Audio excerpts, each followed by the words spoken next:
लोग पढ़ने वाले हैं, आज हम लोग शुरू करने वाले हैं हाई स्कूल की साइंस को, और साइंस में भी फिजिक्स को शुरू करने वाले हैं। और फिजिक्स में जो पहला अध्याय है वो अध्याय 10 है। ये प्रकाश का परावर्तन और अपवर्तन। प्रकाश के कई गुण होते हैं, उन गुणों में 2 गुण आपके जो है कोर्स में है, अपवर्तन और परावर्तन। यानी कि प्रकाश का परावर्तन और अपवर्तन ये आपके कोर्स में है। ठीक है, तो सबसे पहले परावर्तन को जानते हैं। परावर्तन होता क्या है? देखिए, जब भी प्रकाश जो होता है, यानी कि सूर्य का जो प्रकाश होता है, किसी चिकने या स्मूथ सरफेस पे जब पड़ता है तो उसी माध्यम में लौट जाता है।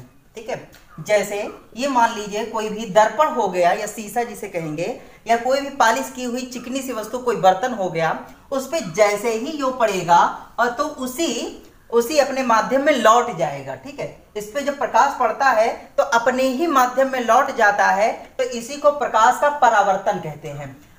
आवर्तन का मतलब होता है जो है क्या कहते हैं, लौट जाना या मुड़ जाना। ठीक है, पर का मतलब होता है दूसरी दिशा में, पर का मतलब होता है पराया, यानी कि दूसरी दिशा में, पराई दिशा में लौट जाना। और अप का मतलब होता है अपने अंदर आ जाना। ये जैसे गिलास हो गया, अपने अंदर अगर इसे ले लेगा, ठीक है, जैसे कोई गिलास की पट्टी हो गई, ठीक है, कोई गिलास की पट्टी हो गई, और अगर अपने अंदर इसे ले लेगी और ये बाहर निकाल देगी अपने अंदर लेके, तो उसे अपवर्तन कहेंगे, यानी कि अपने अंदर आवर्तित कर लेना, यानी कि सोख लेना।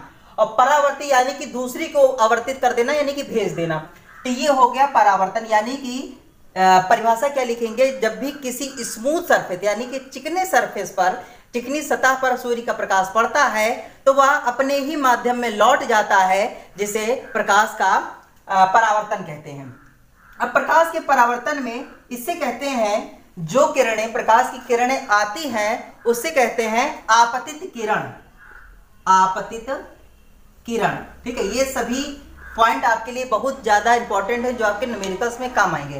तो आपतित किरण क्या हो गई? जो किरण आएगी, यानी कि जो किरण आने वाली होती है, उसी किरण को आपतित किरण कहते हैं। ठीक है, और जो किरण यहां पे निकल जाती है इसे कहते हैं परावर्तित किरण कहते हैं। किरण कहते हैं, जो किरण यहां से निकल जाएगी यानी कि वापस आ जाएगी, तो इसे ही परावर्तित किरण कहते हैं। ठीक है, तो 2 किरण हो गई। आने वाली को आपतित किरण, यानी कि पतित होने वाली, गिरने वाली। पतित का मतलब होता है गिरना। ठीक है, तो आपतित यानी कि आने वाली, और पतित होने वाली, गिरने वाली, परावर्तित होने वाली यानी कि जो परावर्तित होकर गई। अब यहाँ पे एक बिंदु होता है जिसे कहा जाता है आपतन बिंदु।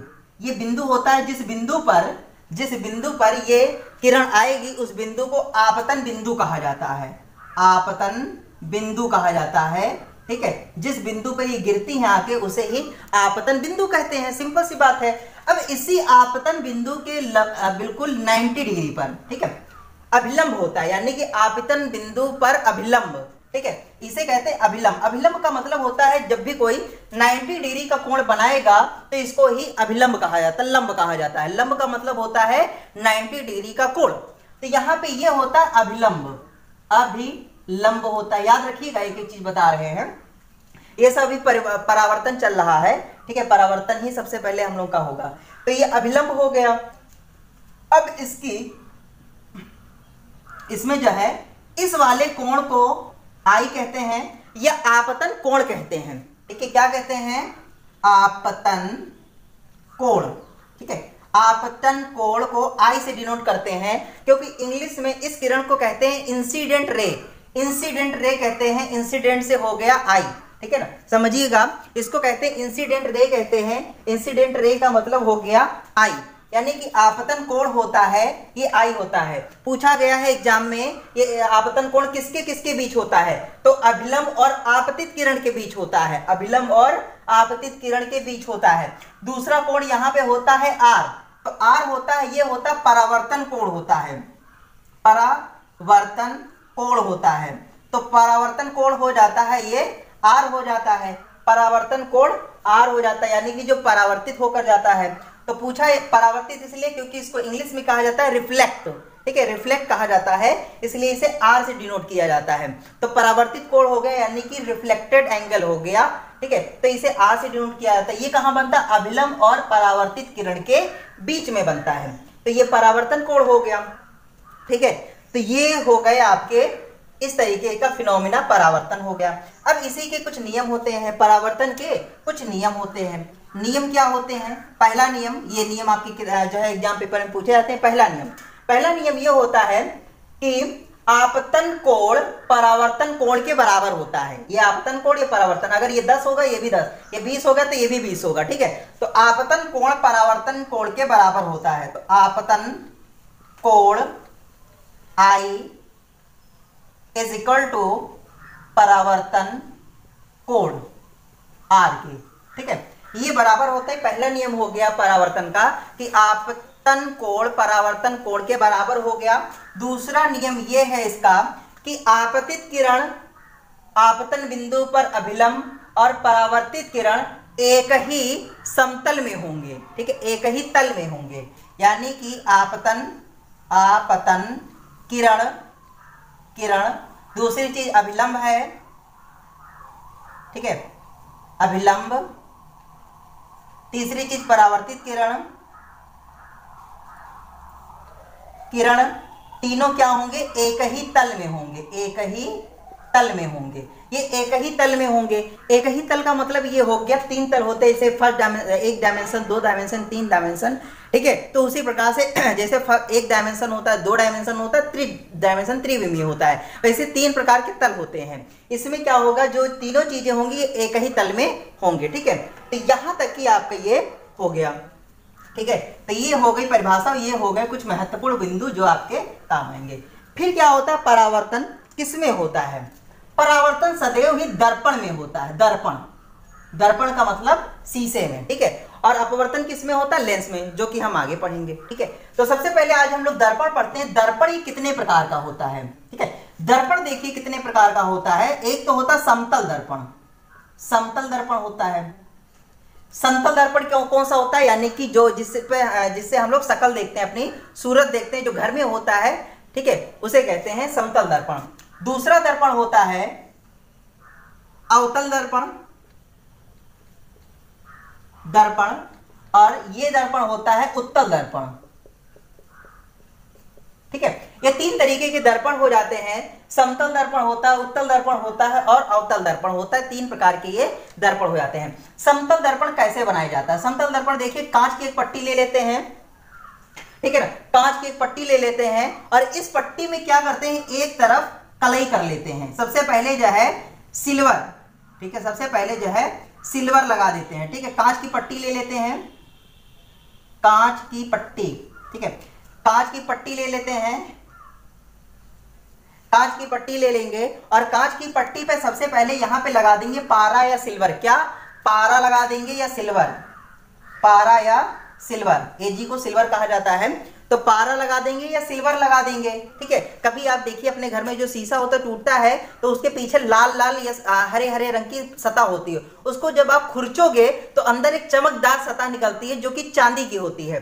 तो चांदी इसलिए लगाई जाती है क्योंकि चांदी बहुत ही ज्यादा चमकती है, व्हाइट होती चमकती है, इसीलिए चांदी लगाई जाती है। तो पारा या चांदी की यहाँ पे परत लगाई जाती है, फिर ऊपर से कलर लगा दिया जाता है क्योंकि चांदी ज्यादा दिन रुकेगी नहीं, ठीक है, वो निकल जाएगी, इसीलिए उसके ऊपर से पेंट की एक लेयर चढ़ाई जाती है, पेंट की लेयर चढ़ा देते हैं तो वो जो है पारा या चांदी जो है ज्यादा दिनों तक रुकती है। तो ऐसे बनाया जाता है ये समतल दर्पण। फिर होता है अवतल दर्पण और ये होता है उत्तल दर्पण। इनको कैसे बनाया जाता है, ठीक है। तो इनको देखिए कैसे बनाया जाता है। जैसे ये गोला हो गया, ठीक है, ये गोले से काट के बनाए जाते हैं। उत्तल दर्पण और अवतल दर्पण कैसे बनाए जाएंगे? गोले से काट के बनाए जाएंगे, ठीक है ना। जैसे मान लीजिए कांच का कोई गोला है, कांच का क्या है? गोला है। अब कांच के गोले को आप ऐसे काट लो, ठीक है, कांच के गोले को ऐसे आप काट लो। जब यहां से आप काट लोगे, ठीक है, उसके ऊपर क्या करो, यहां पर ऐसे कलई कर दो, यहां पे ऊपर ऊपर ऊपर ऊपर ऊपर ऊपर ऊपर ऊपर ऊपर कलई कर दो, ठीक है, या बाहर कलई कर दो। और यहां पे क्या होगा कि अंदर कलई कर दो, ऐसे ऐसे ऐसे ऐसे ऐसे ऐसे अंदर कलई कर दो, ऐसे ऐसे ऐसे ऐसे ऐसे ऐसे ऐसे ऐसे अंदर कलई कर दो। जब अंदर कलई करोगे तो उत्तल दर्पण बनेगा और इसको जब काटोगे तो कैसा बन जाएगा? कुछ ऐसा बन जाएगा, ठीक है, इस टाइप का बन जाएगा ऐसे, ठीक है। और ये इस टाइप का कुछ बन जाएगा। ये याद रखिएगा, जो अवतल दर्पण होता है उसमें ऊपर कलर किया जाता है, कलई की जाती है। अवतल दर्पण में याद रखिएगा ऊपर कलई की जाती है, ऊपर कलई की जाती है। इसमें कहां होता है, अंदर कलई की जाती है, अंदर कलई की जाती है। ठीक है, ये समझिएगा, इसमें ऊपर कलई कर दी जाती है और इसमें अंदर कलई कर दी जाती है। ऊपर कलई की जाती है, इसमें अंदर कलई की जाती है। अब क्या होता है, इसे ही इंग्लिश में कॉनकेव लेंस कहते हैं, कॉनकेव लेंस कहते हैं, इसे कॉन्वेक्स लेंस कहते हैं, कॉन्वेक्स लेंस होता है। अब ये प्रतिबिंब कैसे बनाता है, इस पे कोई लाइट रे जब आती है, ठीक है, तो ये क्या काम करता है, ऐसे ऐसे एक बिंदु पर जो है क्या करता है, केंद्रित कर देता है। ये वाला जो दर्पण होता है यहां से लड़कर एक बिंदु पर आ जाते हैं, एक बिंदु पर केंद्रित हो जाते हैं, इसीलिए इसको कहा जाता है। और ये क्या काम करता है, इस पे जब कोई चीज टकराती तो ये बाहर यानी कि फैला देता है। तो ये दर्पण जो होता है ये किसी भी जो लाइट रे आते हैं उनको फैलाता है और ये क्या करता है, उनको जो है एक बिंदु पर संक्रमित कर देता है। तो इसीलिए इसको कहा जाता है कन्वर्ज करना, कन्वर्ज। ठीक है, कन्वर्ज करना इसको कहा जाता है। और इसको कहा जाता है डाइवर्जेंट लेंस, डाइवर्जेंट लेंस। ठीक है, ये सभी आपके एग्जाम में पूछा गया, इसे डाइवर्जेंट लेंस कहते हैं, इसे अपसारी लेंस, इसे अभिसारी लेंस कहते हैं। ठीक है ना, ये चीज हो गई। तो ये तीन तरीके से दर्पण हो गए आपके। अब पहला दर्पण आता है ये उत्तल दर्पण, इसी में सब कुछ समझते हैं। ठीक है, दर्पण में ही सब कुछ समझते हैं। जैसे ये दर्पण हो गया, उत्तल वाला ले रहे हैं, अवतल वाला, इसके बहुत सारे कुछ बिंदु हो गए। सबसे पहला बिंदु है कि ध्रुव क्या चीज होती है, ध्रुव क्या चीज होती है। देखिए, हम जानते हैं इसको हमने कैसे इस गोले से काट के बनाया है ना। हम जानते हैं इसको हमने कैसे बनाया है, ये जो हमारा गोल गोल था इसको हमने काट के बनाया है। इतना हमने काट लिया है और बाहर कलई कर दी है, और जब बाहर हमने कलई कर दिया है तो अवतल दर्पण बन गया है। ठीक है, इसमें बच्चों को बड़ा कंफ्यूजन होता है, अभी हम कंफ्यूजन को दूर कर दे रहे हैं। इसमें बच्चों को बहुत कंफ्यूजन होता है कि बाहर ये ऐसे ये मतलब बाहर रंगीन होता है या अंदर जो है कलई की जाती है, वो कंपटीशन में बहुत पूछा जाता है। तो देखिए, जो अवतल होता है, अवतल में बाहर करते हैं और अवतल में बाहर करते हैं। ठीक है, मान लो यहां पे कर दिया, और उत्तल में क्या करते हैं, उत्तल में अंदर करते हैं। ठीक है, यानी कि यहां कर दिया, ठीक है, और इसमें जो है बाहर कर दिया। अच्छा, ये बताओ, ये हमने लिखा हुआ है उत्तल में अंदर, तो ये हमारा लेंस हो गया है ना, और बाहर करते हैं उत्तल में तो ये बाहर कर दिया, ये एक और गोला बन गया, और अंदर करते हैं तो अंदर कलई कर दिया, एक और गोला बन गया। अब देखिए, अवतल अवतल ये बड़ा लिखा है, बड़ा लिखा का मतलब 1 2 3 4 इसमें अक्षर आ रहे हैं, तो इसीलिए ये देखो बड़ा गोला बन गया है। तो इससे आप याद रखिएगा कि बाहर कलई की जाती है। और उत्तल हो गया तो ये अंदर कलई की जाती है। उत्तल छोटा लिखा है, इसमें 4 अक्षर, इसमें 3 अक्षर, तो ये अंदर यानी कि छोटा गोला, ये छोटा अक्षर तो छोटा गोला, ये बड़ा अक्षर तो बड़ा गोला, याद रहेगा। अब कभी कंफ्यूज ना होइएगा। तो सबसे पहली बात आती ध्रुव। ठीक है, ध्रुव क्या होता है, जैसे एक सेंटर है, केंद्र है, ठीक है, यानी कि गोला था और गोले में केंद्र सदैव होता है। तो जो गोला होता है ये केंद्र होता है, केंद्र से जो यहाँ पे ये जो मिड पॉइंट होता है, मध्य बिंदु होता है, दर्पण का जो मध्य बिंदु होता है वही ध्रुव होता है। तो क्या, दर्पण का मध्य बिंदु। ठीक है, दर्पण का जो मध्य बिंदु होता है, दर्पण का मध्य बिंदु होता है वही इसका होता है। दर्पण का मध्य बिंदु को ही ध्रुव कहते हैं। इंग्लिश में इसे पोल कहते हैं, पोल। ठीक है, इसे पोल कहते हैं, इसीलिए इसे पी से रिप्रेजेंट करते हैं। कहीं पर भी पी लिखा होता है, पी का मतलब वो दर्पण का या लेंस का बिल्कुल मध्य बिंदु है। ठीक है, फिर दूसरी चीज आती है यहाँ पर, ये दर्पण हो गया, इसका आता है ये फिर वक्रता केंद्र। वक्रता केंद्र आता है। वक्रता केंद्र क्या होता है, देखिए, ये जो लेंस, ये जो दर्पण हमने काटा है, ये दर्पण हमने बनाया है, ये एक गोले का हिस्सा ही तो था, पहले एक गोला था। ठीक है, इसका एक केंद्र रहा होगा C।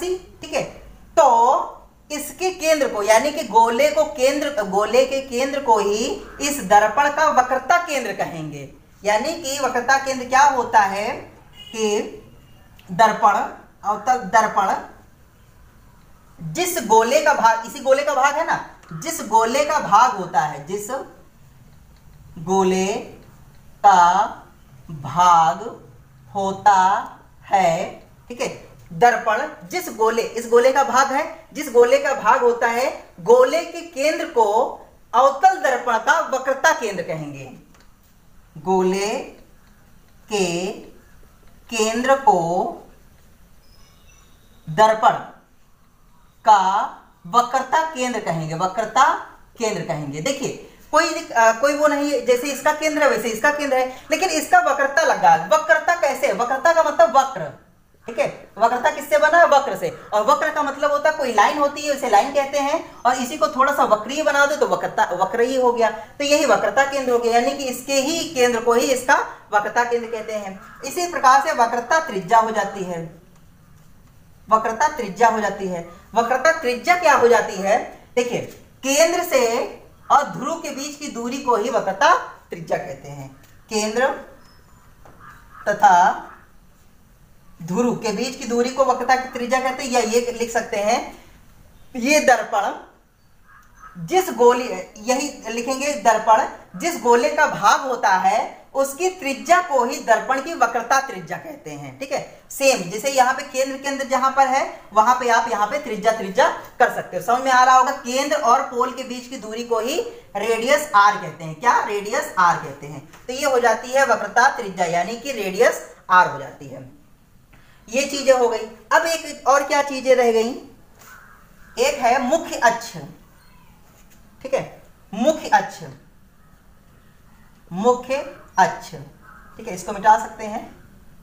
मुख्य अक्ष, मुख्य अक्ष क्या होती है? केंद्र या वक्रता केंद्र तथा ये ध्रुव, ठीक है, मिलाने वाली रेखा को ही मुख्य अक्ष कहते हैं। कौन सी रेखा को? केंद्र या वक्रता केंद्र, वक्रता केंद्र तथा ध्रुव को मिलाने वाली रेखा, मिलाने वाली रेखा। जो ये वक्रता केंद्र है ये और ये ध्रुव है, इसी को मिलाकर कोई रेखा अगर खींची जाए तो इसे ही कहा जाएगा मुख्य अक्ष, प्रिंसिपल एक्सिस, ठीक है, ये कहा जाएगा। इतनी चीज हो गई। अब इसमें एक और चीज ध्यान देने योग्य है, यहां पर एफ, यहां पे होता है एफ, एफ का मतलब फोकस बिंदु, फोकस, ठीक है, फोकस क्या होता है? फोकस बिंदु होता है, यानी कि ये जो भी प्रकाश किरण आएंगी ये परावर्तित होकर एक बिंदु पर एकत्रित हो जाती हैं। इसी बिंदु को फोकस बिंदु कहते हैं। क्या होता है कि जैसे इधर से जो है प्रकाश किरणें आएंगी वो इस पे टकराएंगी, ऐसे ऐसे ऐसे आके टकराएंगी और इस पे आके इस पे एकत्रित हो जाएंगी, और जहां पर भी एकत्रित हो जाती हैं उस बिंदु को ही फोकस कहा जाता है। ठीक है, तो ये हो गया फोकस बिंदु, ठीक है, जहां पर सभी किरणें, ठीक है, क्या होती हैं? एकत्र हो जाती हैं या फोकसित हो जाती है या एकत्र हो जाती हैं। जहां पर सभी किरणें एकत्र हो जाती हैं, होती हैं परावर्तन के बाद, ठीक है, ये लिखेंगे वह बिंदु, डेफिनेशन क्या लिखेंगे? वह बिंदु जहां पर परावर्तन के पश्चात सभी प्रकाश किरणें एकत्र हो जाती हैं उसे ही फोकस बिंदु कहते हैं। फिर उसके बाद है फोकस दूरी, ठीक है, फोकस दूरी क्या होता है? ये होती फोकस दूरी, ये फोकस दूरी, यानी कि फोकस बिंदु या फोकस तथा ध्रुव के बीच की दूरी, ध्रुव के बीच दूरी को ही फोकस दूरी कहते हैं। ठीक है, ये अब ये जितनी होगी उतनी ही ये होती, यानी कि R = 2F होता है, यानी कि F बराबर R/2 होता है। ठीक है, F बराबर यानी कि फोकस दूरी R/2 होता है, यानी कि जो फोकस होता है बिल्कुल मध्य में होता है। ठीक है, इससे बहुत सारे न्यूमेरिकल्स लगते हैं। ठीक है, अब क्या इतना हो गया, बहुत ही महत्वपूर्ण ये बिंदु थे, इसी से सवाल लगेंगे। अब क्या है? अब कि अवतल दर्पण द्वारा कैसे प्रतिबिंब बनता है? अवतल दर्पण द्वारा प्रतिबिंब, अवतल दर्पण द्वारा प्रतिबिंब का बनना। ठीक है, तो इतने रखते हैं, फिर ये दर्पण का प्रतिबिंब जो है अगले वीडियो में पढ़ेंगे, ठीक है, बहुत ही अच्छे ढंग से पढ़ेंगे, एक ही बार में आपको रटा देंगे, ठीक है ना। तो मिलते हैं अगले वीडियो में।